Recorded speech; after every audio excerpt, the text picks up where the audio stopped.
Здравейте, здравейте. Как сте? Добре дошли. Здрасти, бако. Здрасти. Пък съм, добре съм. Всичко ми е точно. Ами добре. Какво ви води при мене? На мене всичко си ми е наред. Жената ми вика, че съм шашав. Какво означава това?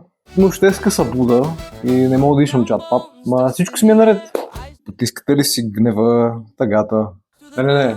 Нямам такива проблеми. Нали, нямам за какво да се ядосвам. Бако, ма ти тук имаш уредва ли, бе? Ти имам, да. Пущаш ли инди сърбете на тия твоите клиенти? Как така ще им пускам сръбско? В сръбското се пее за токсични връзки, за незряла обич, по всякакви начини подсилва зависимостта в хората. Аре, сега ще се обиждаме ли? Разгневих ли ви? Ядосаме. И по принцип какво правите с гнева си? Да ти покажа.